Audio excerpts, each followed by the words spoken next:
Hello everyone, कैसे हैं आप सब। उम्मीद है आप सब अच्छे होंगे। फ्रेंड्स मैं आपके लिए आज एक और नई जॉब वैकेंसी लेकर आई हूँ, जो कि आई है इंडियन आर्मी की तरफ से। इंडियन आर्मी की तरफ से ये जॉब वैकेंसी आई है और ये जॉब कैसी होने वाली है, religious teacher junior commission officer के लिए ये वैकेंसी आई है।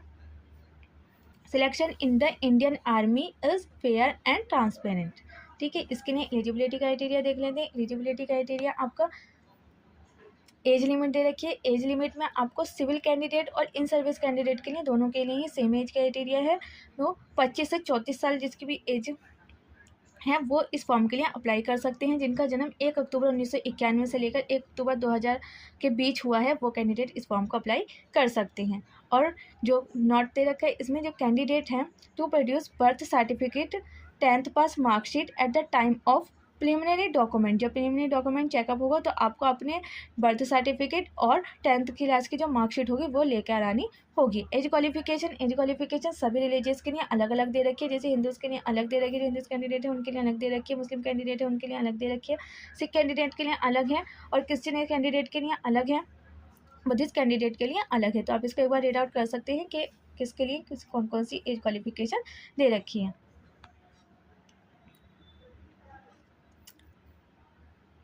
मिनिमम फिजिकल स्टैंडर्ड में भी अलग अलग दे रखा है, आपको क्राइटेरिया दे रखा है। यानी हाइट, चेस्ट और वेट का मिनिमम स्टैंडर्ड में फॉर जनरल के लिए 160 सेंटीमीटर होनी चाहिए हाइट, अदर के लिए 157 होनी चाहिए और जो अंडमान निकोबार आइलैंड से बिलोंग करते हैं उनके लिए 150 सेंटीमीटर होनी चाहिए। ठीक है, ओनली लोकल्स के लिए हाइट। और चेस्ट जो है वो सभी के लिए सेम होनी चाहिए, 77 सेंटीमीटर। वेट दे रखा है फॉर जनरल के लिए 50 सेंटीमीटर और जो अदर क्लास बिलोंग करते हैं उनके लिए 48 kg। मेडिकल स्टैंडर्ड में ये दे रखा है आपको कि मेडिकल स्टैंडर्ड आपको कोई भी बीमारी नहीं होनी चाहिए, आपको फुल जो क्राइटेरिया दे रखा है वो फुलफिल होना चाहिए। वो सभी आपको इसमें एक बार रीड आउट कर लेंगे तो आपको ये समझ में आ जाएगा। फिर है रिलीजियस कैंडिडेट का सभी चीज़ का दे रखा है कि आपको कोई भी मेडिकल में कोई भी इशू नहीं होना चाहिए। ठीक है, तो वो आप इस सबको रीड आउट कर सकते हैं। फिर दे रखा है पार्ट 2 में registration of candidate through join Indian army portal. किसे हम कर सकते हैं, तो इंडियन आर्मी का जो पोर्टल है उससे आप इसको रजिस्ट्रेशन कर सकते हैं इस फॉर्म के लिए। प्रोसीजर फॉर ऑनलाइन रजिस्ट्रेशन, ये सारा प्रोसीजर दे रखा है किस हिसाब से आपको फॉर्म को अप्लाई करना है, सारा प्रोसीजर है। इसको एक बार रीड आउट कर लेंगे तो आपको ये प्रोसीजर आप फॉलो कर आप अपना फॉर्म फिलअप कर सकते हैं। और एग्जामिनेशन फीस कितनी है इसकी, 250 रुपीज़। ठीक है, candidate for the online examination, the candidate on successfully filling the application will be directed to payment gateway portal through a link on the website for the fee payment. The payment can be made through any of this payment option available. जो भी payment option दे रखे होंगे उसके हिसाब से आप 250 रुपये जो है वो पे कर सकते हैं। यूपीआई से कर सकते हैं, नेट बैंकिंग से कर सकते हैं, काफ़ी सारे ऑप्शन दे रखे होते हैं, उससे आप अपने फॉर्म को अप्लाई कर सकते हैं। ये जो submission of application by in service candidate only, ये जो क्या कहते हैं इन सर्विस कैंडिडेट हैं उनके लिए जो फॉर्म प्रोसीजर दे रखा है वो इस हिसाब से अपने फॉर्म को फिलअप कर सकते हैं। ठीक है, आपको ये कैटेगरी दे रखी है कि जो जूनियर कमीशन टीचर के लिए, जो ऑफिसर के लिए जो जॉब दे रखी है उनकी कैटेगरी दे रखी है कि पंडित के लिए ओनली जो हिंदू कैंडिडेट है वो अप्लाई कर सकते हैं। फिर पंडित गोरखा के लिए हिंदू गोरखा जो कैंडिडेट है वो कर सकते हैं। और ग्रंथी के लिए सिख कैंडिडेट जो है वो अप्लाई कर सकते हैं। मौलवी के लिए जो मुस्लिम सुन्नी होते हैं वो कैंडिडेट अप्लाई कर सकते हैं।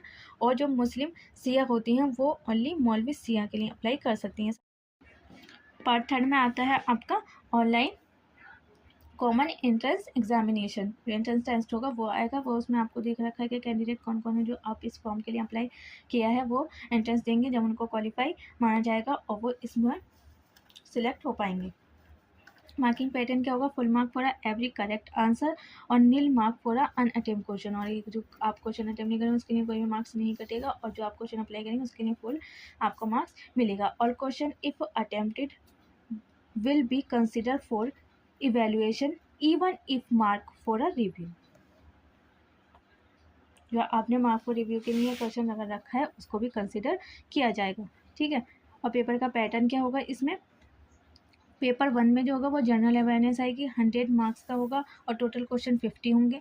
और मार्क्स पर क्वेश्चन 2 होंगे, ठीक है। एक नंबर मतलब एक क्वेश्चन के 2 नंबर मिलेंगे। और निगेटिव मार्किंग नहीं है इसमें, 1 घंटे का पेपर होगा। और पेपर 2 में क्या होगा, specific to religious demonstration as applied by the candidate, और जिसने जिस रिलीजियस से फॉर्म फिलअप किया है उससे रिलेटेड आपके 100 मार्क्स के क्वेश्चन है, 100 मार्क्स का पेपर होगा जिसमें कि 50 क्वेश्चन होंगे, और इस क्वेश्चन होगा वो 2 नंबर का होगा, एक क्वेश्चन के 2 मार्क्स मिलेंगे। और इसमें भी कोई नेगेटिव मार्क नहीं होगी, ये भी आपका 1 घंटे का होगा। टोटल के टाइम कितना का होगा, 2 घंटे का होगा, और 2 ही पेपर होंगे आपके। और मिनिमम पासिंग क्राइटेरिया क्या है, इसमें 40% आपको मार्क्स इन पेपर 1 एंड 2, अब दोनों में आपको 40% मार्क्स लाने होंगे, pass in both paper compulsory. Successful candidate जो 40% मार्क्स ले आती है candidate will be short listed for appearing in PFT PMT medical examination. और फिर उनका जो सिलेक्ट हो जाती है कैंडिडेट 40% मार्क्स ले आती हैं, सब मार्क्स ले आती हैं, वो कैंडिडेट सिलेक्ट हो जाएंगे, फिर उनका मेडिकल एग्जामिनेशन होगा। Mark obtain in paper 1 will not be counted for preparation of merit list for appearing in the requirement relay। और जो आपका पेपर 1 है उनको काउंट नहीं किया जाएगा जब आपकी मेरिट लिस्ट बनेगी उसमें, ठीक है। merely passing in the only examination does not guarantee the candidate to be called for appearing in the requirement relay PFT PMT medical examination. Part 4 में क्या है, requirement relay PFT PMT medical examination। The roll number of the candidate who are in merit and are shortlisted will be published in the Joint Indian Army website for appearing in the requirement rally। जो भी candidate shortlisted होगा उनका जो roll number होगा वो shortlisted जो किया होगा जिन कैंडिडेट का, वो आपको इंडियन आर्मी की जो वेबसाइट है उस पर आपको मिल जाएगा। और एडमिट कार्ड है, फिर फोटोग्राफ, आपको क्या क्या चाहिए, एजुकेशन सर्टिफिकेट है आपको वो लेना होगा, डोमेस्टिक सर्टिफिकेट है, कास्ट सर्टिफिकेट है, कॉलेज करेक्टर सर्टिफिकेट है, करेक्टर सर्टिफिकेट है, रिलेशनशिप सर्टिफिकेट है, वो सभी आपको इसमें फॉर्म फिलअप करते टाइम पर चाहिए होंगे, ठीक है। पैन कार्ड या आधार कार्ड आप जिसको लगाना चाहते हैं, पैन कार्ड और Aadhaar card are mandatory document for a final environment for purpose of pay and allowances and other social benefits scheme. Other social benefits scheme के लिए आपका पैन कार्ड और आधार कार्ड होना कंपलसरी है, ठीक है।